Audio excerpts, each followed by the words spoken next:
Hello students, आज हम dispersion में एक नया माप पढ़ने जा रहे हैं जिसका नाम है स्टैंडर्ड डेविएशन, जिसे हम परमाप विचलन व मानक विचलन के नाम से भी जानते हैं। अभी तक आपने डिस्पर्सन में रेंज पढ़ा है, उसके बाद आपने परसेंटाइल रेंज पढ़ा, आपने क्वार्टाइल रेंज पढ़ा, आपने क्वार्टाइल डेविएशन पढ़ा, आपने मीन डेविएशन पढ़ा और अपकरण का अंतिम और महत्वपूर्ण जो माप है वह है स्टैंडर्ड डेविएशन। तो डियर स्टूडेंट्स, आज हम स्टैंडर्ड डेविएशन का अध्ययन करने जा रहे हैं। विभिन्न श्रेणियों में इसकी गणना किस प्रकार से करें, ये अपने को आज विशेष रूप से समझना है। परमाप विचलन के विचार का प्रतिपादन सर्वप्रथम कार्ल पियर्सन ने 1893 में किया था। यह अपकरण को मापने की सबसे अधिक लोकप्रिय और वैज्ञानिक रीति मानी जाती है। परमाप विचलन की गणना केवल समांतर माध्य के आधार पर की जाती है। आपने देखा था कि जब हमने मीन डेविएशन ज्ञात किया तो हमने समांतर माध्य से भी ज्ञात किया, मध्यका से भी ज्ञात किया, बहुलक से भी ज्ञात किया, लेकिन परमाप विचलन केवल हम समांतर माध्य से ज्ञात करके दिखाते हैं। किसी समंग समूह का परमाप विचलन निकालने हेतु उस समूह का हमें सबसे पहले समांतर माध्य ज्ञात करना होता है और समांतर माध्य से हम विभिन्न पदों के विचलन निकालते हैं, उनका वर्ग करते हैं और फिर पुनः समांतर माध्य ज्ञात कर अगर वर्गमूल करें तो परमाप विचलन कहलाता है। तो परमाप विचलन को संक्षेप में हम इस प्रकार से समझ सकते हैं। परमाप विचलन समांतर माध्य से समग्र श्रेणी के विभिन्न पद मूल्यों के विचलनों के वर्गों के समांतर माध्य का वर्गमूल है। अर्थात the standard deviation is the square root of the arithmetic mean of the squares of all deviations. Deviations being measured from the arithmetic mean of the observations. सामान्य अर्थों में हम कह सकते हैं कि हमें सबसे पहले समांतर माध्य ज्ञात करना है। समांतर माध्य से विभिन्न पद मूल्यों के हमें विचलन ज्ञात करने हैं, उन विचलनों का हमें वर्ग करना है, जो वर्ग है उनका पुनः समांतर माध्य ज्ञात करना है और उस समांतर माध्य का हमें पुनः वर्गमूल ज्ञात करना है, तो वो हमारा परमाप विचलन कहलाता है। परमाप विचलन की गणना हम दो रीतियों से कर सकते हैं। एक है प्रत्यक्ष रीति, जिसको हम डायरेक्ट मेथड कहते हैं, और दूसरी है लघु रीति, जिसे हम शॉर्टकट मेथड के नाम से जानते हैं। तो आज मैं व्यक्तिगत श्रेणी में परमाप विचलन की गणना प्रत्यक्ष रीति और लघु रीति से कैसे करें, ये आपको पढ़ाने जा रहा हूँ। मेथड इस प्रकार से प्रत्यक्ष रीति का, सबसे पहले आपको समांतर माध्य की गणना करनी है। अर्थात सर्वप्रथम समांतर माध्य x बार की गणना की जाएगी। ये हमारा फर्स्ट स्टेप होगा। स्टेप नंबर 2, समांतर माध्य से विचलन ज्ञात करेगी। अर्थात x में से जो हमारे साइज है x बार, जो हमारा समांतर माध्य घटाकर हम d ज्ञात करेंगे। d means deviation. नंबर 3, विचलनों का वर्ग करेंगे। अर्थात d इंटू डी स्क्वायर करेंगे व उनका योग सिग्मा डी स्क्वायर करेंगे। फोर्थ स्टेप है विचलन वर्गों के योग सिग्मा डी स्क्वायर में n, जो हमारा पदों की संख्या होती है, का भाग देकर वर्गमूल ज्ञात करेंगे, जो परमाप विचलन कहलाता है। सूत्र के रूप में स्टैंडर्ड डेविएशन, ये जो सिंबल है इसको हम सिग्मा बोलते हैं। ग्रीक भाषा का ये सिंबल है स्टैंडर्ड डेविएशन का, sigma equal to sigma D square divide by N का अंडर रूट। और हम इसका कोफिशिएंट भी निकालना चाहें, परमाप विचलन का गुणांक, तो हमारा फॉर्मूला है standard deviation divide by x bar. अर्थात परमाप विचलन में समांतर माध्य का भाग दे दें तो परमाप विचलन गुणांक हम ज्ञात करके दिखा सकते हैं। तो ये प्रत्यक्ष रीति का मेथड मैंने आपको बताया। अब इसकी गणना कैसे करें, ये हम एक क्वेश्चन के द्वारा समझना चाहते हैं। हम एक क्वेश्चन ले रहे हैं, निम्न समंकों से परमाप विचलन एवं उसका गुणक ज्ञात कीजिए। अर्थात calculate standard deviation and it's coefficient from the following data. Name of worker, हमें मजदूरों का नाम दे रखा है ABCDEF और G, ये नाम मजदूरों के हैं। यूनिट्स प्रोड्यूस्ड, अर्थात उनके द्वारा उत्पादन की गई इकाइयाँ दे रखी हैं 10, 25, 13, 8, 20, 12 और 31। हमें इसमें परमाप विचलन और उसका गुणांक ज्ञात करना है। तो डियर स्टूडेंट्स, जब भी आप सांख्यिकी में कोई भी माप ज्ञात करें तो पहले आपको ये पता होना ज़रूरी है कि ये सीरीज़ कौन सी है और मेथड कौन सा फॉलो करना है। तो हम देख रहे हैं कि हमारे यहाँ केवल हमें साइज दे रखी है, प्रोडक्शन दे रखा है इन यूनिट्स। तो ये एक इंडिविजुअल सीरीज़ है, व्यक्तिगत श्रेणी। और व्यक्तिगत श्रेणी में हमें परमाप विचलन की गणना करने के लिए कहा है और हमारा मेथड है प्रत्यक्ष रीति, जो हम समझने जा रहे हैं कि प्रत्यक्ष रीति से व्यक्तिगत श्रेणी में परमाप विचलन की गणना कैसे करें। तो मैंने अभी अभी आपको इनके सारे स्टेप्स एक्सप्लेन किए हैं कि हमें सबसे पहले समांतर माध्य ज्ञात करना होगा, उसके बाद हमें समांतर माध्य से विचलन ज्ञात करने हैं, विचलनों का वर्ग करना होगा, उनका योग करना है और उस योग में पदों की संख्या n का भाग देकर वर्गमूल ज्ञात करना है। तो हमारा परमाप विचलन हमें ज्ञात होगा। तो इसकी गणना किस प्रकार से करें, ये हम आज के इस क्वेश्चन को समझना चाहते हैं। Computation of standard deviation. सबसे पहले हमें हमारी साइज उतारनी है x।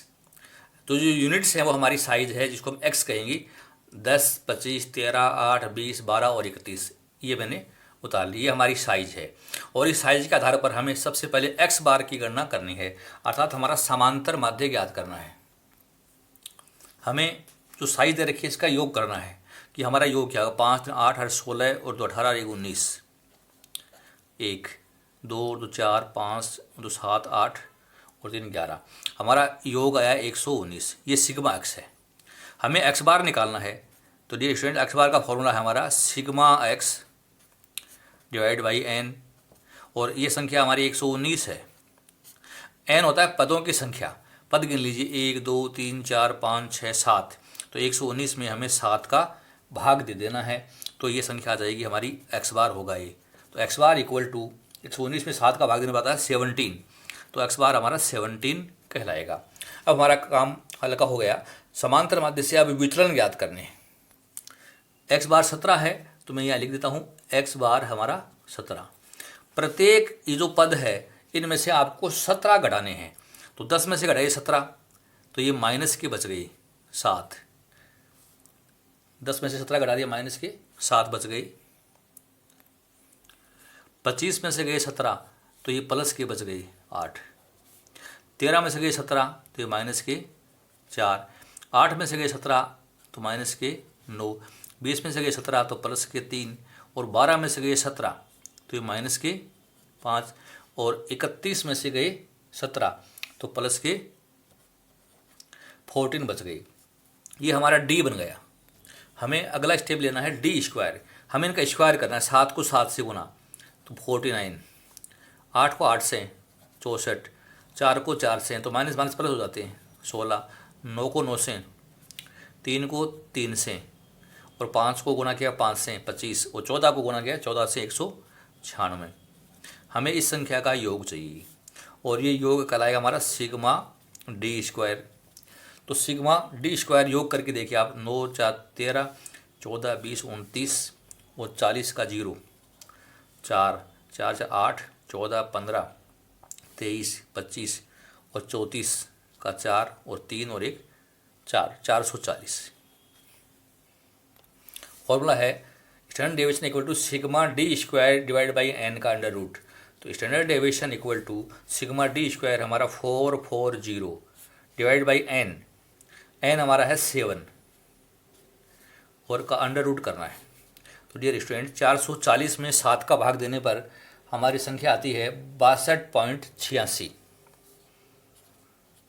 62.86 है और हमें इसका वर्गमूल करके दिखाना है। तो वर्गमूल किया इसका तो ये आता है 7.92। हमें कोएफिशिएंट पूछा है, coefficient of standard deviation. Formula है standard deviation divide by x bar. तो आपने स्टैंडर्ड डेविएशन ज्ञात किया वो है 7.92 जो हमने यहाँ लिख रखा है, और हमारा एक्स बार हमने ज्ञात किया था वो है 17। तो आपने इसमें 17 का भाग दे दीजिए तो ये आता है 0.466। तो इसका कोएफिशिएंट कहलाएगा। तो इस तरीके से हम इंडिविजुअल सीरीज में डायरेक्ट मेथड से स्टैंडर्ड डेविएशन करना बहुत आसानी से करके दिखा सकते हैं। अब हम समझना चाहते हैं कि लघु रीति से स्टैंडर्ड डेविएशन कैसे ज्ञात करें व्यक्तिगत श्रेणी में। तो हमारा पहला काम होगा मूल्यों में से किसी एक मूल्य को कल्पित माध्य अर्थात एज्यूम्ड मीन मानना है, जिसको हम ए संकेत देंगे। कल्पित माध्य से विचलन ज्ञात करने हैं, अर्थात जो हमारी साइज है x उसमें से हमें एज्यूम्ड मीन a घटाना है तो dx बनाएंगे। तो dx equal to x minus a, ये हमें ज्ञात करने हैं। वो उनका योग सिग्मा dx कर लेना है। विचलनों के वर्ग करने, अर्थात dx को dx से गुणा कर दीजिए तो dx स्क्वायर ज्ञात करते हैं। वह उनका योग सिग्मा dx स्क्वायर भी ज्ञात करते हैं।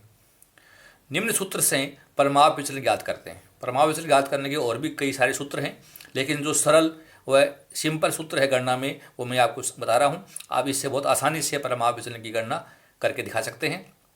स्टैंडर्ड डेविएशन इक्वल टू, ये सिग्मा का संकेत है, इसको हम स्टैंडर्ड डेविएशन कहते हैं। Standard deviation equal to sigma dx square divide by N minus sigma dx divide by N का होल स्क्वायर, और पूरे का अंडर रूट का चिन्ह है, वर्गमूल करना है। यहाँ पर विद्यार्थियों एन मीन्स है पदों का योग, नंबर ऑफ आइटम्स, और सिग्मा मीन्स है परमाप विचलन या मानक विचलन, जिसको हम स्टैंडर्ड डेविएशन कहते हैं। तो हम किसी भी क्वेश्चन को चाहे डायरेक्ट मेथड से हल करें चाहे शॉर्टकट से हल करें, हमारे सॉल्यूशन पर किसी प्रकार का कोई प्रभाव नहीं पड़ता है। उत्तर सेम आता है दोनों विधियों में। मैंने जो मेरा पिछला क्वेश्चन लिया था उसी को मैं लघु रीति से आपको सोल्व करके बताना चाह रहा हूँ कि हमारा परमाप विचलन कैसे ज्ञात करें, और हम ये मिलान भी करेंगे कि डायरेक्ट और शॉर्टकट में हमारे आंसर में क्या कोई फ़र्क पड़ा है क्या, हमें ये भी सेटिस्फाई करना है। तो वही क्वेश्चन हम शॉर्टकट मेथड से हल करना चाहते हैं। हमारी साइज थी 10, 25, 13, 8, 20, 12 और 31। ये एक इंडिविजुअल सीरीज़ है विद्यार्थियों। जो मैंने पिछले एग्जाम्पल में नंबर ऑफ यूनिट्स बताई थी आपको प्रोडक्शन की, ये हमारी साइज बन गई। हमें इनमें से किसी भी एक पद को एज्यूम्ड मीन मानना है, चाहे आप 10 को मान लें, चाहे 25 को, चाहे 13 को, चाहे 8 को, चाहे 20 को, चाहे 12 को, चाहे 31, किसी भी एक को हमें मानना है। सुविधा के लिए एक ऐसा पद मानेंगे जो श्रेणी के लगभग बीच का सा भी हो और वो राउंड फिगर में भी हो, तो कि हमारी गणनाएं आसान हो जाएं। तो इनमें से सबसे बीच का सा मूल्य मुझे 20 नज़र आ रहा है, मैं 20 को एज्यूम्ड मीन मान रहा हूँ। आप मुझे कोई सा भी मान सकते हैं, हमारे सॉल्यूशन पर कोई फर्क नहीं पड़ेगा, सेम सॉल्यूशन आएगा, चाहे आप कोई सा भी माप आप एज्यूम्ड मीन मान लें। मैं 20 के आधार पर आपको गणना करके बताना चाह रहा हूँ। 10 में से गए 20 तो माइनस के 10, 25 में से 20 गए 5, 13 में से 20 गए माइनस के 7, 8 में से 20 माइनस के 12, 20 में से 20 0, 12 में से 20 माइनस के 8, 31 में से 20 11। ये संख्याएं हमारी आ गई। हमें इनका स्क्वायर करना है। 10 को 10 से गुना किया तो ये प्लस का हो गया 100, 5 गुना 5 25, 7 गुना 7 49, 12 गुना 12 144, 0 गुना 0 0, 8 गुना 8 64, 11 गुना 11 121। डियर स्टूडेंट्स, हमने जो dx निकाले हैं और dx स्क्वायर, इनका हमें योग करना है। ये योग कहलाएगा सिग्मा dx और ये योग कराएगा हमारा सिग्मा dx का स्क्वायर। तो हमें इनके योग करके दिखाने हैं। 10, 17 और ये माइनस के 12 और 8 ये 20 हो गई। तो माइनस के तो 37 हैं और प्लस के हैं 11 और 5 16, तो इनका योग किया तो माइनस का 21 आ गए। योग आया -21। ये योग करिए आप, 100 प्लस 25 प्लस 49, इन सब का आप योग कर दीजिए। तो ये योग हमने किया तो ये आता है हमारा 503 हो गया। ये योग 503। Standard deviation equal to sigma dx square divide by n minus sigma dx बटे n का होल स्क्वायर और अंडर रूट। तो शॉर्टकट मेथड का हमारा ये फॉर्मूला है, इसमें हम वैल्यू पुट करके बता रहे हैं। सिग्मा dx स्क्वायर आपने ज्ञात किया हुआ 503। पदों की संख्या 2 2 4 2 6 7। सिग्मा dx हमारा माइनस का 21 बटे 7, इसका हमें होल स्क्वायर करना है और पूरे पर अंडर रूट का चिन्ह दिखाना है। हमें इसको सोल्व करके बताना है। 503 में 7 का भाग दीजिए आप, तो संख्या आती है 71.86। माइनस का चिन्ह है। 21 में 7 का भाग दिया था 3, माइनस के 3, और माइनस के 3 को माइनस के 3 से गुना किया तो ये प्लस के 9 हो जाएंगे, तो ये 9 हो गया। 71.86 में से 9 घटा दीजिए और अंडर रूट का चिन्ह है। आगे सोल्व करिए इसको। इसमें से हमने संख्या घटाई तो ये बच गया 62.86। 62.86 बचे घटाने पर, और हमने इसका वर्गमूल किया तो ये आया 7.93। तो तो देखिए मैंने मेरे डायरेक्ट मेथड में बताया था तो भी 7.93 आया था और शॉर्टकट में 7.93 आया। हमें निकालना है coefficient, standard deviation divide by x bar. तो स्टैंडर्ड डेविएशन हमारा 7.93। अब हमें एक्स बार का भाग देना है। तो विद्यार्थियों एक्स बार हमने ज्ञात किया था हमारे क्वेश्चन में, उसी प्रकार से हमें दोबारा निकाल के देखते हैं। एक्स बार का फॉर्मूला है शॉर्टकट मेथड में X bar equal to A plus sigma D X बटा एन। तो ए हमने माना है 20, सिग्मा डी एक्स माइनस का 21, एन हमारा था 7। तो माइनस के 21 में 7 का भाग दिया तो ये संख्या माइनस के 3 हो गई। तो हमारा एक्स बार जो है विद्यार्थी वो आ गया 17। तो हमने 17 ज्ञात किया था। तो ये एक्स बार 17 का भाग दे दीजिए आप। 7.93 में हमने 17 का भाग दिया तो हमारी संख्या 0.466। यह हमारा कोएफिशिएंट ऑफ स्टैंडर्ड डेविएशन हम इस प्रकार से ज्ञात करके दिखा सकते हैं। सो डियर स्टूडेंट्स, आज आपने स्टैंडर्ड डेविएशन इंडिविजुअल सीरीज में डायरेक्ट मेथड से और शॉर्टकट मेथड से कैसे ज्ञात करते हैं ये आपने समझा है। आपको ये लेक्चर यदि अच्छी तरीके से समझ में आया तो इसको आप लाइक कीजिए, वो अपने फ्रेंड्स में इसको आप अधिक से अधिक सर्कुलेट कीजिए, शेयर कीजिए। वह मेरा चैनल SKS ई क्लासेस आपने अभी तक अगर सब्सक्राइब नहीं किया है तो मेरे चैनल को अवश्य सब्सक्राइब कीजिए। लेक्चर सुनने के लिए बहुत बहुत धन्यवाद। Thank you so much.